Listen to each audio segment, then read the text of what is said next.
And so you see really this repeating theme where Cain's parents fail the test at the tree, and in the same essentially 10 steps, Cain fails the exact same test again.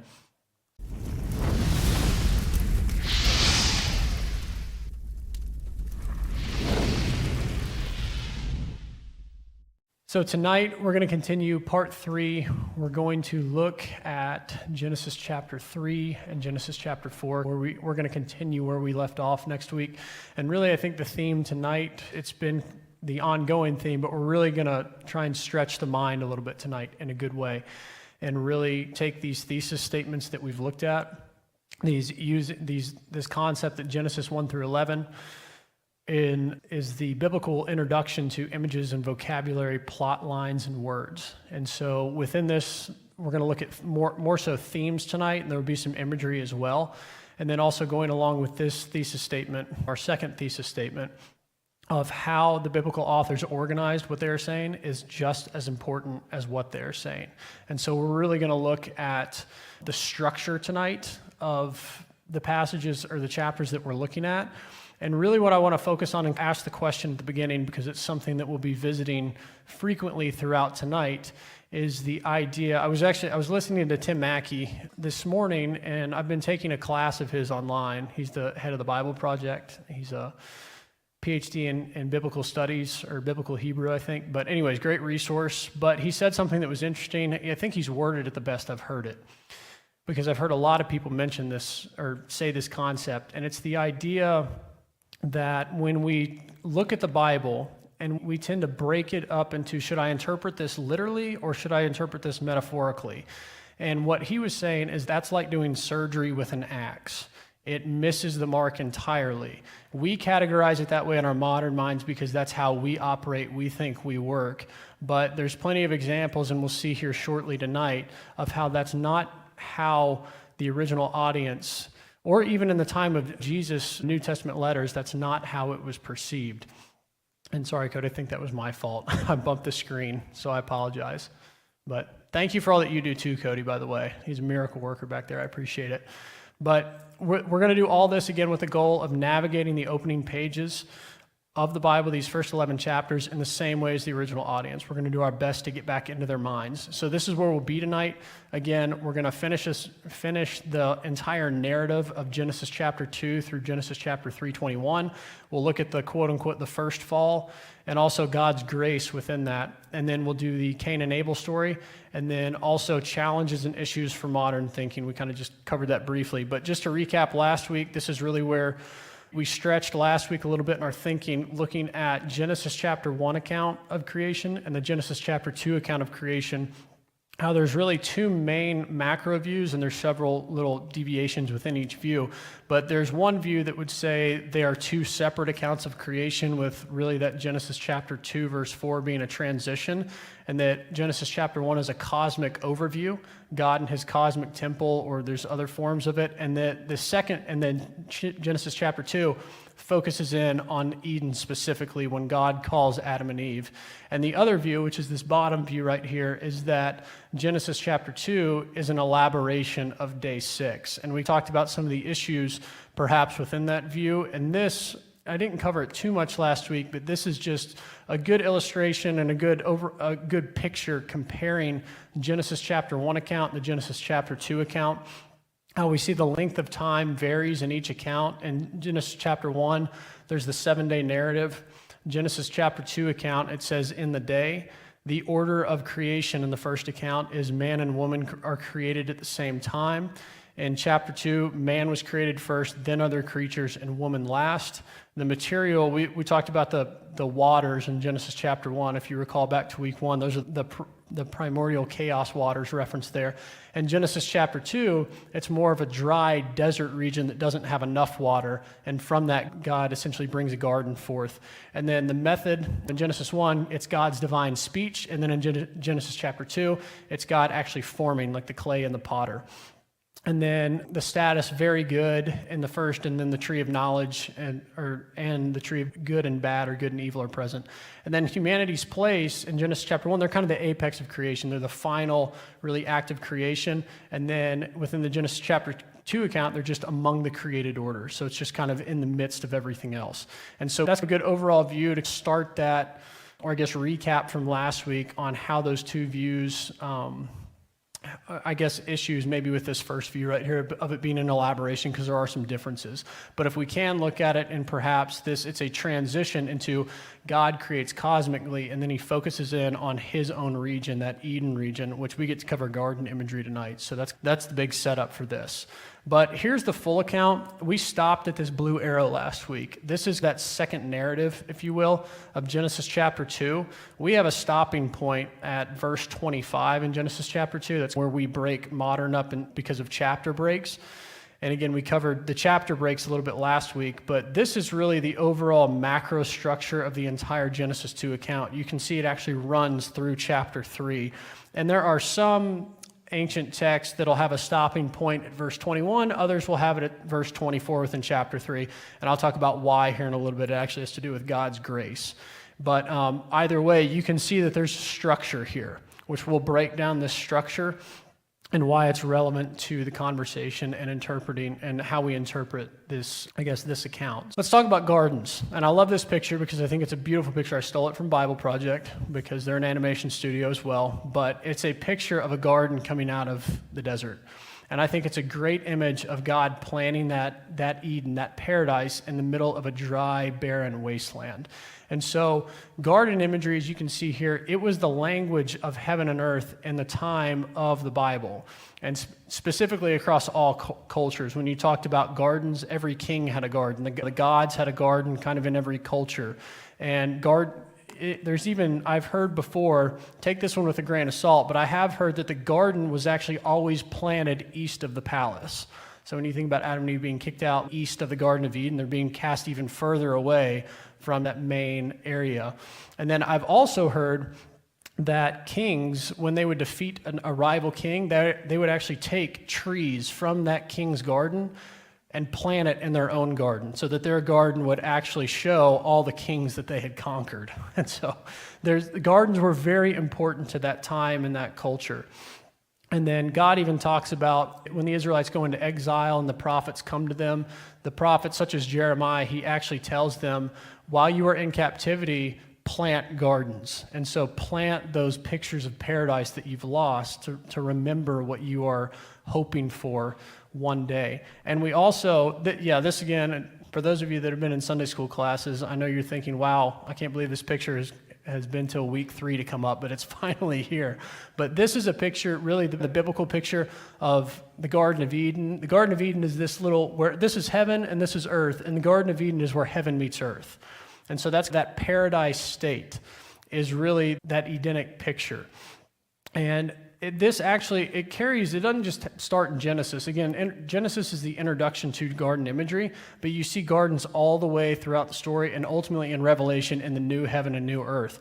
I think what's cool about this, Jeremy, you shared this past Sunday. You referenced this passage in some capacity in your message, and I had made this slide prior to this past Sunday, and so it was just really cool. It's happened every week. I'll be working on this and praying into it, Lord, lead me where you want to go, and then Jeremy hits on a point that God has put on my heart as well. So this is not planned, at least by me and Jeremy, is what I'm trying to say. This is more, I feel, kind of God communicating to both of us. But this Revelation chapter 22, if you read all 5 of these verses, it's just Eden imagery, but in the state of perfection in the new heaven and the new earth when we are reunited. Eden is on the first page, and it's on the last page. It's what humanity lost, and it's what we will ultimately get one day. And really, when we look at Eden, and I love this picture right here, Eden is a reflection of the temple and tabernacle, or the tabernacle and the temple. If you see here in the middle, you've got the tree of life right here, the Garden of Eden.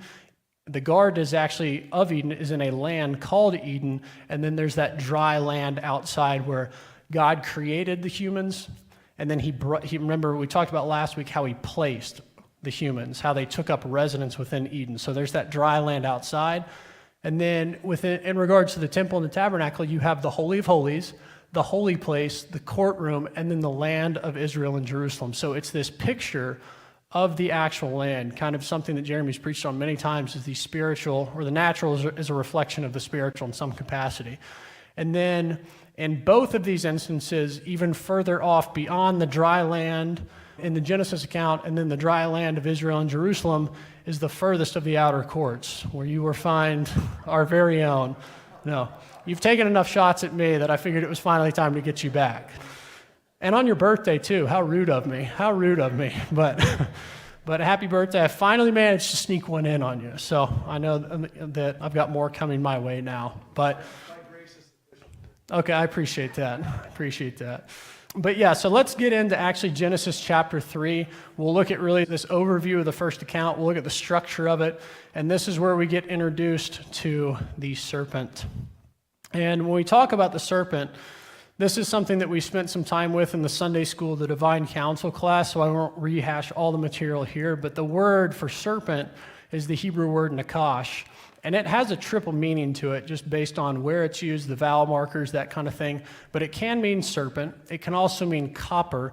And it can also mean a diviner, someone that gives omens or divination.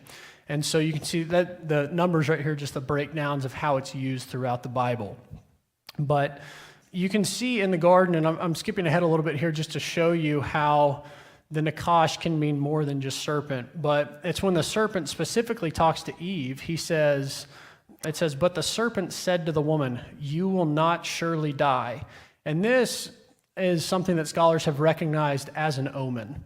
And so when you talk about a diviner, someone that gives omens, that the serpent is actually essentially acting in that role as a diviner. And then what's really interesting is when you look at the punishment for the serpent in the story, is the punishment is on your belly you shall go, and snakes already crawl on their belly, so it's a weird, well, aren't you already on your belly? Dust you shall eat, and snakes don't really eat dust, so that's something that probably shouldn't be taken literally. But this is more of language about being brought low to the ground. You know, you're being brought low when you think of terms of raised up with God and then not with God, being brought low. And there's a correlation again to Isaiah. This word Hillel in Hebrew is this O-day star from Isaiah, which many have interpreted to actually be a reference to Satan or the divine rebel from Genesis chapter 1. And this is what it says: how you are fallen from heaven, O day star, son of dawn, how you are cut down to the ground, you who laid the nations low. And so a lot of people have drawn a correlation to this character here and the snake from the garden. And basically the long short of it is that rather than it being a snake in the garden or a serpent in the garden, that it was actually a divine being, a spiritual being that rebelled against God and came to Eve in the garden. And so that's one way it can be interpreted. Snakes are also, there's snake imagery all across the ancient Near Eastern cultures. So again, it's just another way to perhaps think about it and to stretch the mind as we read into these stories. But that is all we'll cover on kind of the divine nature side of it. I want to focus in on the structure of the story and specifically how the snake interacts with both the man and the woman. And you can see here, this is evidence, this is where people are getting the continuation narrative, how chapter 3 is not really a stopping point. You can see this 25 right here is chapter 2, verse 25. And we looked at this last week where it talked about the man and his wife were both naked and were not ashamed. So there's no shame in the nakedness. And then you have this narrative between the snake and the woman. And this yellow just represents the snake speaking. And the green is either the woman speaking to the serpent or the woman seeing that the tree was good. He took her advice, if you will. So there's this pattern of snake says, snake says, and then woman acts upon what the snake had said. She saw that the tree was good. And then you can see here the correlating to the blue up here is that all of a sudden they knew they were naked and then they hid themselves. So now where there was no shame before, where they were not ashamed of their nakedness, now they are ashamed that they are naked and hid themselves. And this is obviously a result of eating from that tree of good and evil or good and bad. And this really, why I'm focusing in on this aspect of it, is because this is that hinge point when we look at the chiastic structure. And again, what chiastic structure means is simply you have a build-up to a climactic point in the story, and then the story reverses back on itself. And so you can see these patterns represent that, and basically the the woman and the man taking and eating from the tree and then giving some, or the woman taking and eating and then giving some to her husband, is that hinge point of this entire narrative. And so it's what's known as the test. And what's interesting about this being the test is we looked in week 1 about how we looked at how days 1 and 2, 2 and 5, and 3 and 6 are correlated. And we looked specifically within day 3 and 6 how there's a bonus act of creation. And that in day 3, it was the specifically honing in on the fruit trees, how those are likened to human beings on day 6. So you have this humans and trees being made similar, or the author wanting you to think in similar terms when you see the word human and you see the word tree. And so we talked as well about different instances where humans are correlated to trees, where this correlation is made. Again, Adam and Eve, we're in that story right now at the fall. There's Moses at the burning bush. And then all of these examples, the vine and the branches in the New Testament, and then also Jesus. The cross is actually referenced as a tree as well, where Jesus was hung and where he was killed. But the entire point of this is that trees are often used to illustrate a moment of decision and testing for humans, along with that being correlated to them. And then people, just like trees, become places of testing, which we will see in the Genesis 4 narrative. But in terms of this tree being a place of testing, the tree is where Adam and Eve are confronted. And it's the tree of knowledge and good and bad. And then, again, there's this mysterious figure, whether it's a serpent, whether it's a divine being, convinces them that they're to eat this fruit. And this is what's interesting right here, and to what the serpent or this Nakash figure says to the woman, is he says, "You will surely not die. For God knows that when you eat of it, your eyes will be open, and you will be like gods, knowing good and bad."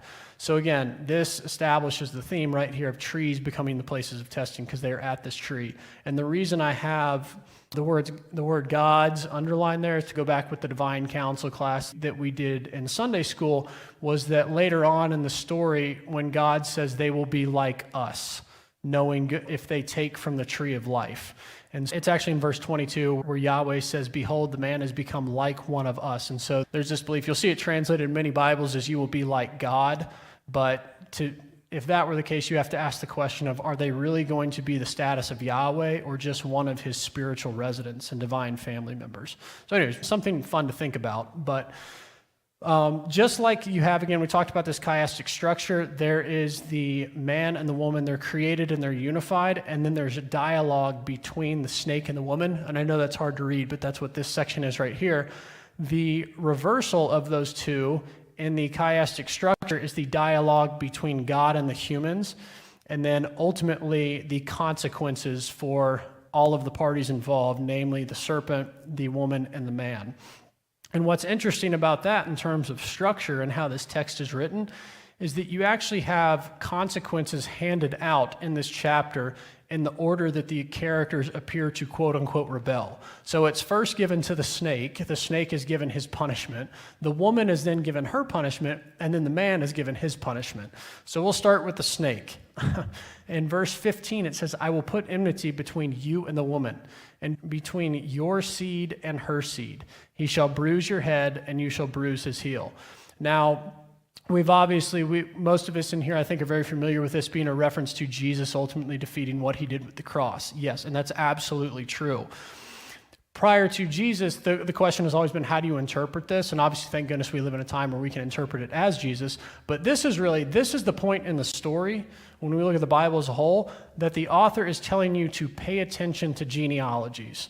We've all had those moments where we come across a chapter of entire genealogies, and you're like, why is this in here? Well, spoiler alert, Genesis 5 is all genealogy, and Genesis 10 is all genealogy. But there's a purpose for that. This is where, and the reason I have the word seed in here is because the word literally is seed. You'll see offspring in many translations, but it's literally a seed. So think a tree has a seed, humans having seed, that kind of thing. And so there's this correlation that they want you to pay attention to, that there is going to be essentially the woman's seed versus the seed of the divine rebel moving forward in the story.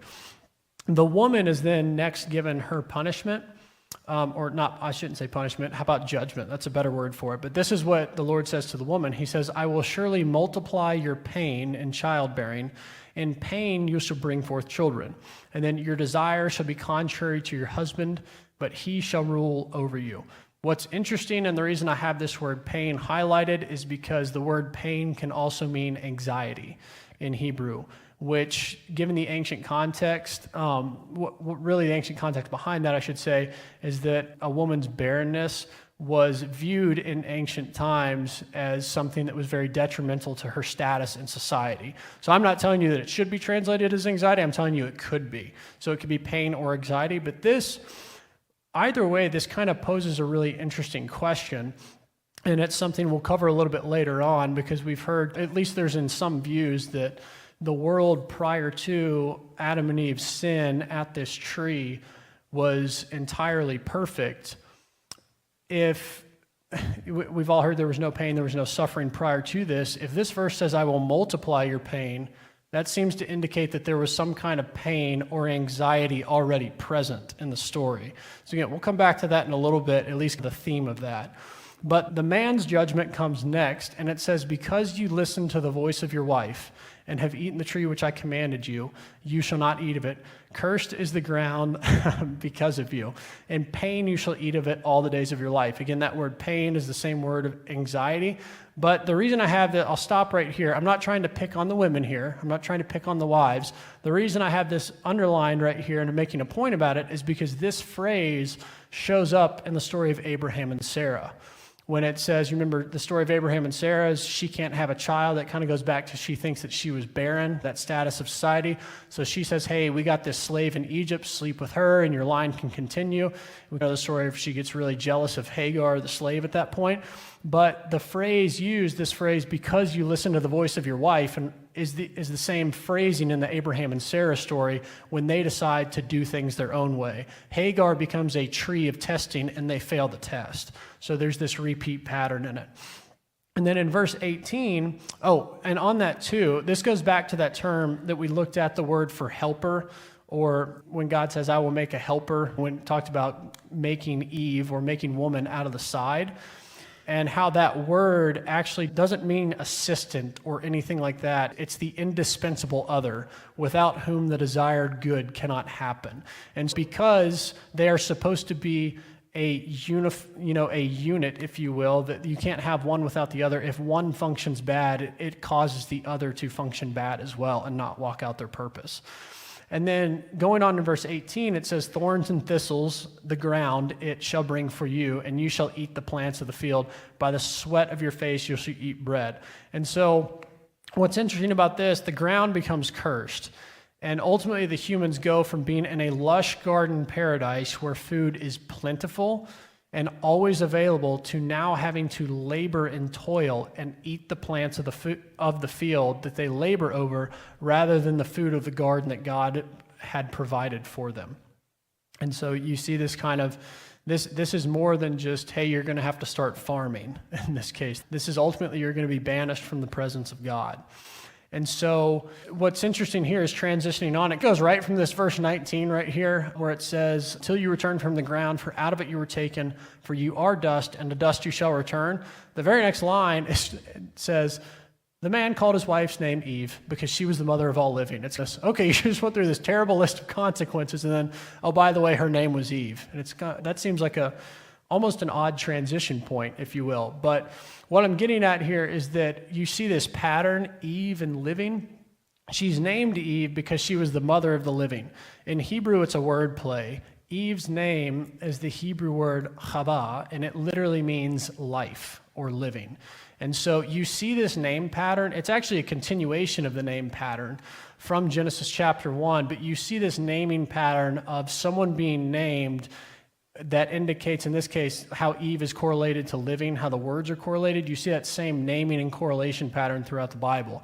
It actually starts in Genesis chapter 1 when God creates light, and he calls the light day. And then it continues on into the New Testament too, where in Matthew's gospel, it's talking about Mary. It says, she will bear a son, and you shall call his name, in Hebrew, Yeshua, for he will save his people from their sins. Yeshua in their language meant the Lord is my salvation or salvation. And so you see this naming play continue all throughout the story. This is not something just unique to this 11 chapters. Again, this is an introduction on how names and people are introduced. And finally, in verse 21 says, "And the Lord made for Adam and for his wife garments of skins and clothed them." So remember how they tried to cover themselves with the figs of the tree because they were ashamed of their nakedness. God actually provides a sacrifice out of animal skins for them. And then again, many have pointed to, and I think rightly so, that this is a correlation between a sacrifice being made for the sin of people. But along with this is where some texts, and I believe it's the oldest manuscripts really available, they actually have a break in the section right here. In other words, this is where the narrative of all of Genesis chapter 2 and 3 would end right here. Now, Genesis chapter 3 goes on 4 more verses, but I think, and it ends with the humans being banished, but I think what's interesting is that the text ending here is that this section break, and it was meant to be, these are sections you read and then go back and digest from the way I understand it. This section, if it ends here, would actually end with an act of grace from God after the humans fall. So you have this fall, these consequences, and then you have God's atoning, covering grace for them. Now, again, with this, just correlating this to what we'll see in chapter 4, this naming pattern, when Adam knew his wife again, and she bore a son and called his name Seth, for she said, God has appointed for me another seed. There's that word seed again, instead of Abel, for Cain killed him. So Seth and appointed in Hebrew are actually related words. They sound very similar to one another. And also, here's the final 3 verses of chapter 3. This is when, again, the Lord says, "Behold, the man," or the human, "has become like one of us." I say the human because that's that word ha-adam, where it's a prefix added to, it really just means humanity. But behold, the human has become like one of us, knowing good and bad. That's why I'd reference it's possibly you would be like gods. In other words, you would be like residents of the spiritual realm if you had eaten the fruit. Now lest he, and it continues, "Now lest he reach out and take his hand and also take of the tree of life and live forever. Therefore, the Lord God sent him out from the Garden of Eden to work the ground from which he was taken. He drove out the human, and at the east of the Garden of Eden, he placed the cherubim and a flaming sword that turned every way to guard the way to the tree of life." So this is where the humans are banished from God's paradise in the story. And you can see they go east. They travel east. That's going to be important.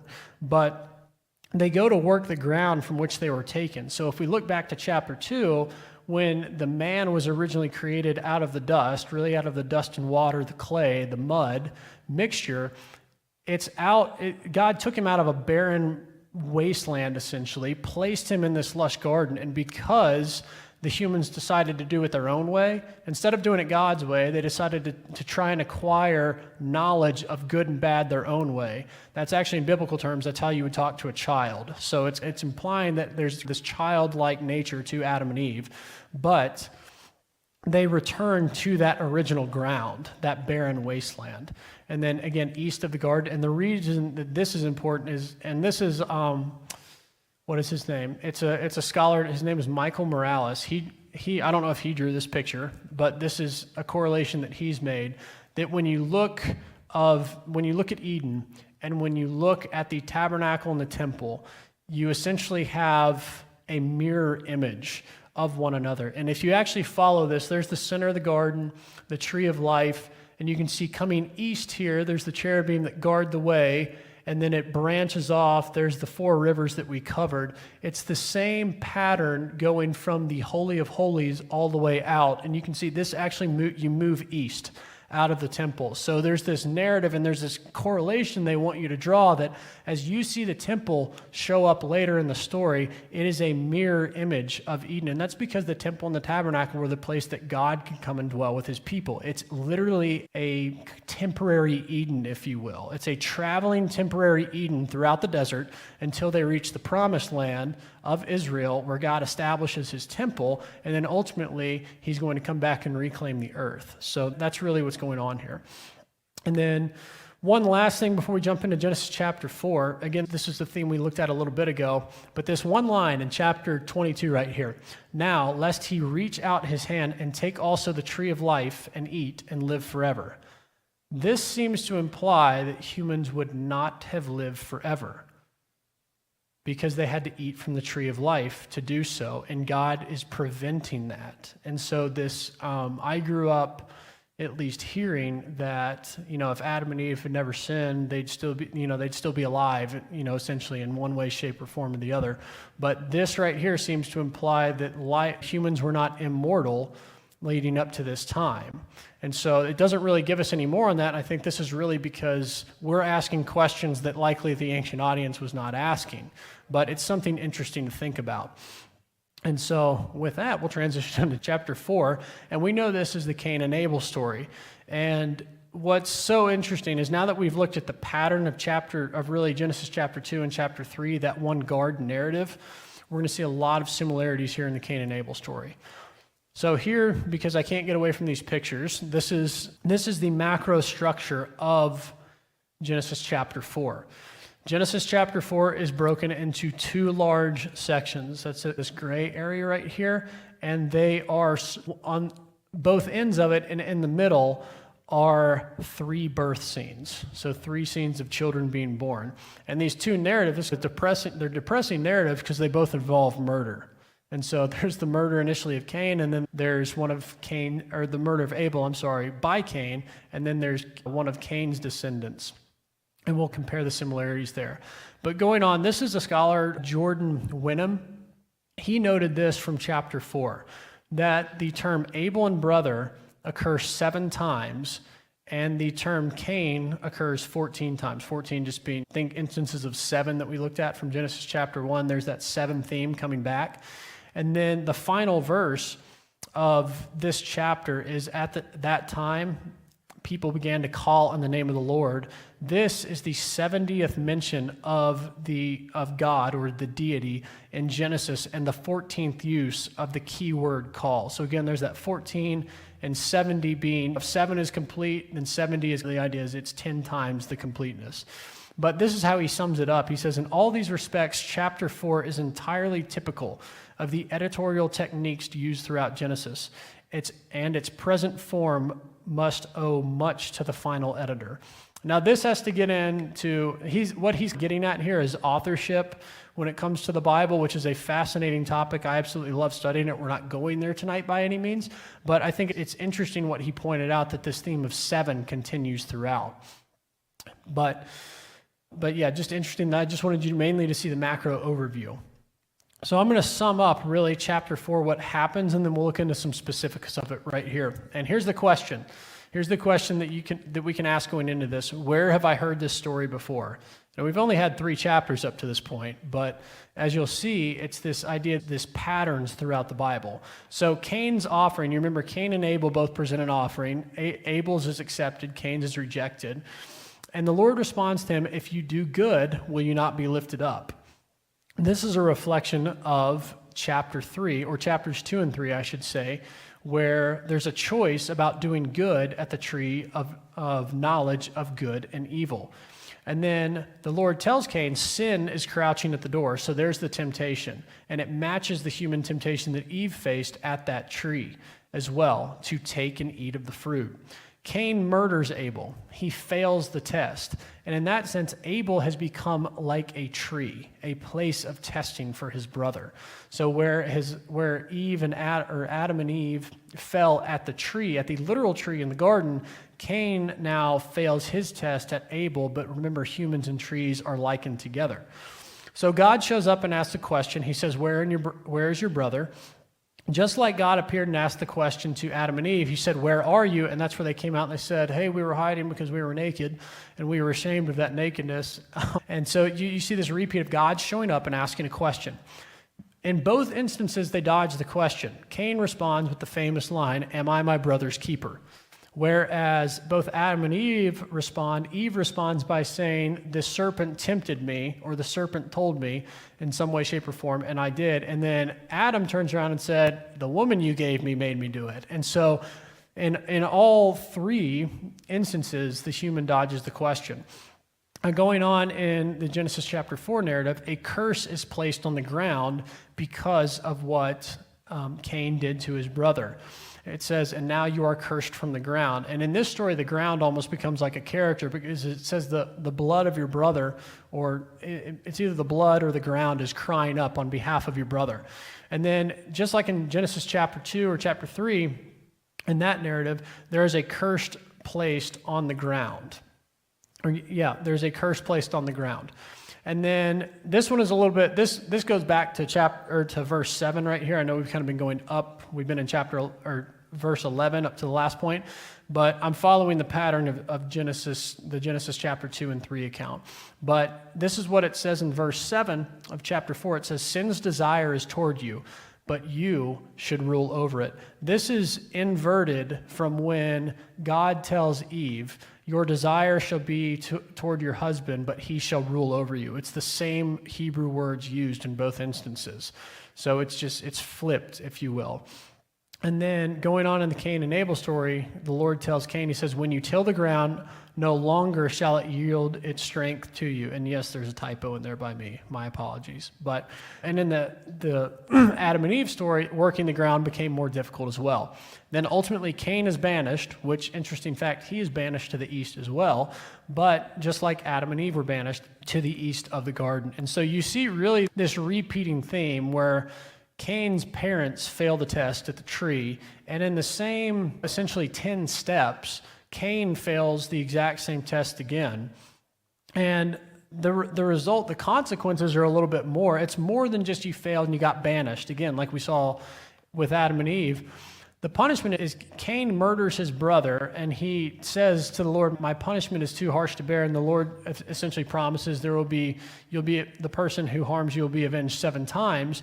But Cain's son goes on to build a city, and it's a civilization, and it's the first city that's mentioned in the Bible, and cities don't do too well at the beginning of the Bible. They're this place of disorder and, where great evil stirs up. And then ultimately, and this is just so you can see the reversal kind of theme of this mini chiastic structure, is that Cain has a descendant, I believe it's his grandson, named Lamech. And Lamech's son, whose name is Tubal-Cain, has a civilization that invents weapons. And Lamech also is the second murder story in this as well. So you can see that the result of Cain's action, murdering his brother, just is a snowball effect for bad things happening down or throughout the rest of the narrative.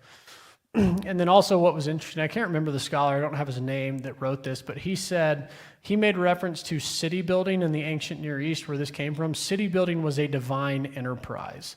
And so where it was viewed as a divine enterprise, now in this story you have humans trying to step into that role. But I thought that was an interesting correlation. Now, where the stories are a little bit different when we look at this narrative of Genesis 4, where Cain murders and then also his descendant Lamech murders, Cain is actually sorrowful when it comes to his murder. He says, my punishment is greater than I can bear. Behold, you have driven me today away from the ground, and from your face I shall be hidden. We'll get into a little bit more on what he says next, but first I want to look at, just so that you can see the narrative structure of these two stories of murder happening, where Cain is sorrowful, his descendant Lamech is not. And this is what it says. Lamech said to his wives, this is in chapter 20, or verse 23. Lamech says to his wives, Adah and Zillah, hear my voice, you wives of Lamech. Listen to what I say. I have killed a man for wounding me, a young man for striking me. If Cain's revenge is 7-fold, then Lamech's is 77-fold. So whereas God is the one who essentially gives, I don't want to say blessing, but God is the one who tells Cain that you will be avenged 7 times. It's God telling Cain that. In this narrative, Lamech takes it upon himself to basically say, if my ancestor got 7, was avenged 7 times, then I get 77 times that. So it's now a human trying to give himself his own blessing. And I just broke this down into colors so that you can see this is actually a poem. Not a great poem when you read the words of it. By any means, it's a boastful poem about murder. But so that you can see the literary style. And when you come to when you come to passages, when you're reading the Bible, you'll see this style occur quite frequently where it says, here it has his two wives' name, then he gives a proclamation, then the wives are listed, and then listen to what I say. So it's just trying to go over the narrative pattern at the same time I cover the story as well. But what's interesting about Lamech as well is that this is the instance where we see the perversion of the marriage institution. Lamech is the first person in the Bible to have two wives. If you remember back in Genesis chapter 1, that man and woman coming together, that was the perfect union, husband and wife. Lamech now has two wives. And then with these wives, Lamech has three sons. And each one of these sons, and I don't have the names up here, but each one of the three sons, they're titled the father of a cultural institution. And so the interest of the narrative is in the origins of human civilization and its diverse institutions. Again, we looked at kind of his descendants being the ones that kind of came up with this idea of weaponry. But that's what's going on at play here as well. And this actually, we talked about polemic a little bit last week. This would be considered polemic as well, because this account would have stood in contrast to Israel's surrounding neighbors and their accounts for the origins of animal husbandry, music, and metalworking. And those are the three institutions of Cain, or of Lamech's sons right there. And those institutions, if you will, were all viewed as divine wisdom from the gods. And whereas the gods and other stories had to give that knowledge to people, the biblical story is simply saying that these came from a man, where ultimately Yahweh is the only one who can actually give out. And so it is a little bit of an aggressive eye poke, if you will, a polemic narrative against the surrounding cultures. But again, just to recap here, this grand narrative is that at the beginning of this chapter 4, a child is named in relation to Yahweh. And then you have the murder narrative. Then a city is named in relation to humans, and that's the name of going through Cain's line right there. And then Lamech, one of Cain's descendants, murders. But at the very end, you have something very interesting right here. It ends with the naming of another child in relation to God that results in true worship. So just how we looked at that act of grace from Genesis chapter 3, there's something else at play here too. And it's essentially because Abel was murdered. This is what verse 25 and verse 26 say. These are the final verses of the chapter.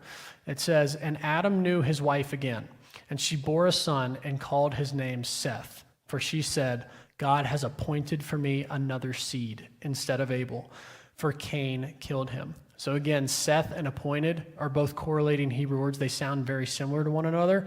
And there's that seed talk going back to seed. Pay attention to the upcoming generations that you will see, because these generations are ultimately the story of God's people and where they come from.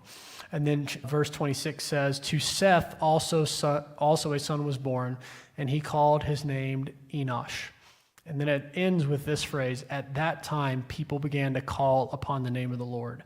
So where Abel is murdered and Cain essentially starts this horrible downfall because of him, of civilization turning and evil happening and more murder happening, and a replacement is given for Abel, who was murdered. And it is ultimately Seth who... what the story is telling you here is that is the line where people began to call on the name of the Lord again. So you have this great redemptive act in the story again. But it's an invitation, because next week in chapter 5, we're going to look at the genealogy list, and that genealogy list in contrast to, the genealogy list that will come from Adam, or from Seth, from Adam all the way down through Seth and his descendants, as opposed to other generations or other seeds that are opposed to God. And so a little preview for next week as well. But I want to focus on two concepts really, just to stretch us a little bit more tonight, because we've looked at some concepts that where the traditional view may have a little bit of issues. But I want to focus in on something, because I don't want to ignore this, because it's a question that's been asked by a couple people, and both just I believe it was in our previous session that we had last week before. But going back to Cain's sorrow, this is what Cain says. He says, "My punishment is greater than I can bear. Behold, you have driven me today away from the ground, and from your face I shall be hidden." Verse 15 says this. I skipped a little section for a reason. Verse 15 is just when the Lord says to him, this is when the Lord promises, "No, if anyone kills Cain, vengeance shall be taken on him sevenfold. And the Lord put a mark on Cain, lest any who found him should attack him." Then Cain went away from the presence of the Lord and settled in the land of Nod, east of Eden. So this stems all the way back. I'm going to bring us back to the very beginning of week 1. We looked at these two ways that Genesis can be interpreted, or Genesis 1 through 3. We had the traditional view and the Hebrew syntax view.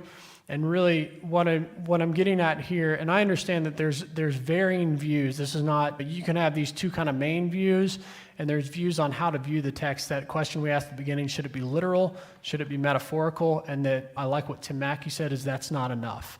And so what can often stem from this traditional view, I really want to illustrate, going back to here, how that can be a starting point for the baseline of an entire theological system. And they both can, but we're going to specifically look in at the traditional view tonight. And so this is verse 14 right here, the part that I left out. Cain says this, "I shall be a fugitive and a wanderer on the earth, and whoever finds me will kill me."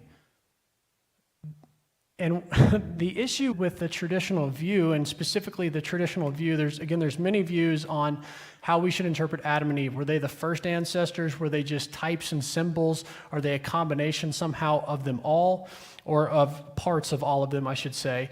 But the only characters we've been introduced to in the biblical narrative so far are Adam and Eve and Cain and Abel. So the question is, who is Cain talking about? Because Cain killed his brother, and there's no one else aside from his parents, and he's being cast away from his parents. So why is he afraid that other people out there will kill him? And this is kind of what we're looking at, is the issue of Adam and Eve really being the first humans. Were they the first humans ever created? That in the beginning, was that the first absolute beginning moment? And were Adam and Eve the first people? Because verse 17 goes on and says, Cain knew his wife, and she conceived and bore Enoch.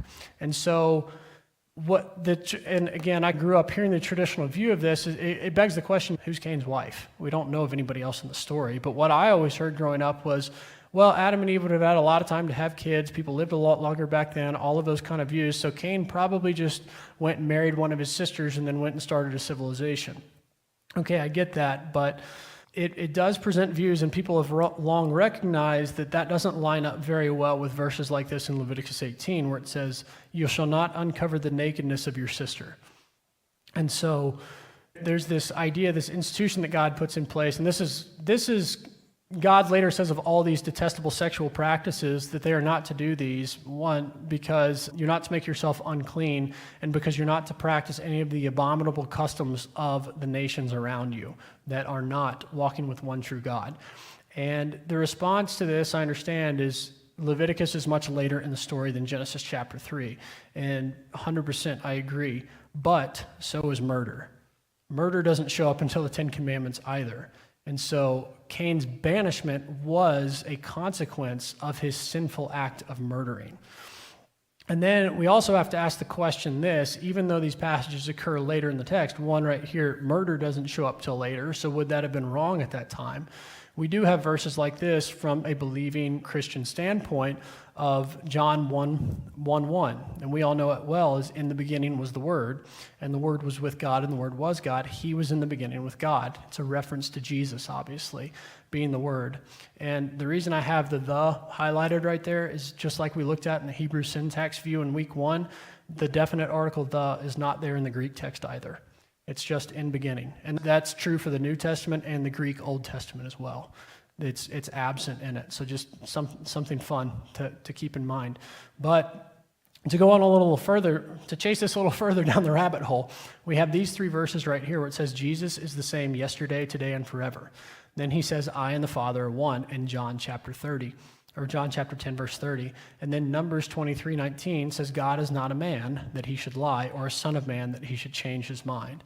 So there's this idea that if God would have given something at that specific time, whether you look at the Leviticus passage we looked at or the Exodus passage we looked at, Jesus was in there with him at the beginning. His word has always been there. He's the same yesterday, today, and forever. And I think the issue that arises from that is where people have found it hard to, I think, deal with that traditional view of were Adam and Eve the first biological human beings ever in existence, is the idea that was incest the only possible way for humans to be fruitful and multiply. That two sides to that coin, be fruitful, multiply from the royal priest, Adam and Eve being a royal priest standpoint, yes, but also procreating and filling the earth and multiplying it. Would God have made that the only option? And so I think that's a question, again, that we need to take seriously within this conversation. But I think we also, maybe more serious than that, is we need to ask ourselves, how was the ancient original audience taking this text? How are they receiving this message? Were they asking those same questions? Were they asking the questions about origins and biological human beings? And are we to take it literal or metaphorically? Again, I agree with Tim Mackie on that point, that I think it misses it. I think the Bible is trying to communicate a much richer story, and we've done some imposing, whether we know it or not, and myself guilty on that as well. And I think one of the goals really of navigating this text in the way that the ancients did is trying to strip away my modern mindset from my personal self, but also see where we can strip that away to where we can get the fullness of the text. And this brings on to one other issue too, because this kind of idea of pre-Adamic races, if you will, or pre-Adamic human beings, I should say, there's another concept that goes hand in hand with this, and that Hebrew syntax view versus traditional view, and it boils back to a person or a man known as Augustine of Hippo, which is an interesting name. But he was a North African bishop in the 4th century. He was a philosopher and a theologian. And I got this quote from a website that does a lot of apologetics. They said this about him, and it's not, he's really praised in Catholic and Eastern Orthodox circles, but specifically this was not a Catholic or East Orthodox website. It was very much just Protestant, from a Protestant viewpoint. But this is what they said. They said, for both Protestants and Catholics, it is impossible to measure Augustine's effect on church history. So he's had a major impact on church history. And one of the areas that he has influenced, arguably the area he's influenced the most, is on this passage of Romans 5:12 right here. And there's nearly 2,000 years of debate behind this. So again, this is just ways to think about this. This is not me saying I found the answer. I certainly have not. So this is just ways that we can look at it. But this is Romans 5:12. Therefore, just as sin came into the world through one man, and death through sin, and so death spread to all men because all sinned. Now, what's interesting about Augustine in this verse is that Augustine used, and this is information I gathered from scholars. I talked to one of my good friends as well about this issue, and not just any good friend. He was a Greek Bible major in college. That was his degree, and he actually reached out to his Greek professor because I kept bugging him so much about this. I was like, can you put, he was actually reading ancient text on the internet and sending me pictures, like circling words and all this. So I say that just to let you know that I'm not coming in here just it's not something I just saw on some random website. This is scholarly material that I've gathered, as well as going to people that I trust because of their background and their profession. But Augustine was a Latinist, and so he worked within the Latin text. So he didn't like Greek or Hebrew very much at all. I think it was actually said that he hated Greek, and he used a Latin translation. And the Latin translations came from the Greek translation. That's something to keep in mind here. And something I heard one scholar say, who was referencing other scholarly material that he had read, he just didn't give the name of the articles, and I don't know if they were publicly accessible anyways, but it was said that there's a thought that the Latin translation that Augustine used came from a defective Greek text. And essentially what the issue is that we looked at that Romans 5:12 right here, death spread to all men because all sinned. So that would imply we are sinners because we sin, if you will.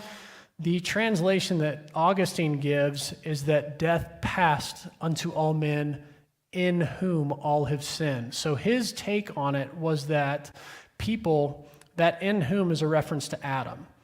And Augustine's thought was he took this verse to imply that all human beings who descend from Adam are held accountable for Adam's sin, and so inherit biologically from Adam both original sin and original guilt. In other words, we are born from the time of conception, if you will, in our modern thinking.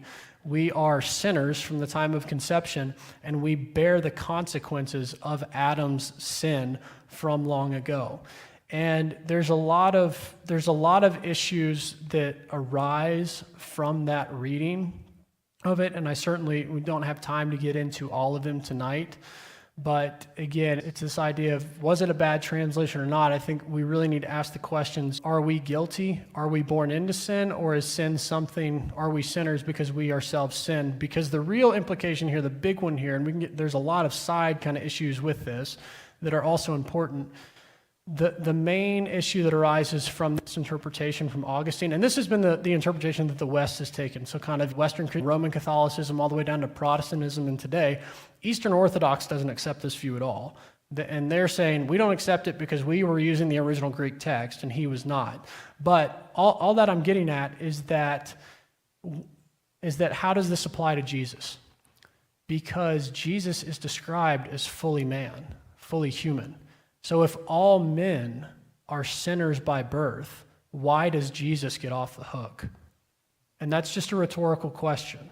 I'm not looking for answers out loud. It's something I'm asking myself too when I look at this view.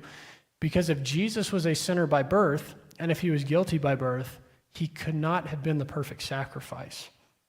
And it also goes into this view and this idea, kind of along with this view. I'm hoping that you're seeing the pattern arise from how that traditional view, which again, I'm not saying the traditional view is bad, but how it can lead to a theological system built up to where ultimately we get problems such as, was Jesus a sinner? But there's also Romans 5:12 is heavily used, and I'm certainly not trying to pick on individuals or these groups or ministries, but it's used by these individuals, groups, and by certain individual groups and ministries, not broadly speaking of everyone, but who have adopted the first ancestor view, or that more modern and literal view that Adam and Eve were the first people ever, the start of humanity, and they use it as a proof text for a perfect world. So no death of any kind, whether it be humans, plants, animals, etc., which the text is really talking about in Romans people anyways. There's no reference to animals or plant life. But another question we have to ask ourselves, is that what the text says? And I mean it literally, because in Genesis chapter 1, verse 31, at the end of everything, the seventh time the word good is used, it says, behold, and God saw everything that he had made, and behold, it was very good. There's a Hebrew word for perfect, and it's not used there. It means very good. And then I just put Psalm 19:7 in here because it does have the word perfect in there, which is more of a word of completeness. But what I'm getting at there is asking the question is, was the world, and again, I'm not providing the answer for it, something to think about, God, perfect God, I think we can all agree that he's a perfect God, all-powerful creator. Was his creation described as very good, or was it described as perfect, or does very good mean perfect? Because I think when we look at that question, what we end up finding as the story goes on is that if the world was perfect, why did Adam and Eve have to take dominion over the fish and over the birds? If it was perfect, why did God place him in the garden so that he could work it and serve? If it was perfect, really, would any work be required of it? And that, it's just, again, it's a rhetorical question, not providing the answer for it, but it's things to think about when we come into the background of, everything was created perfect, and we look at instances in the story, well, if it was perfect, would this have been necessary?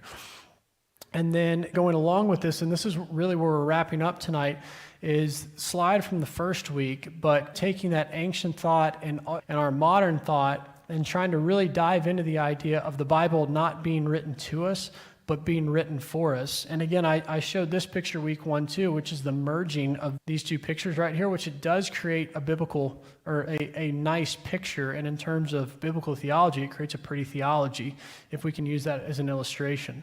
But here's the question I want to end on tonight.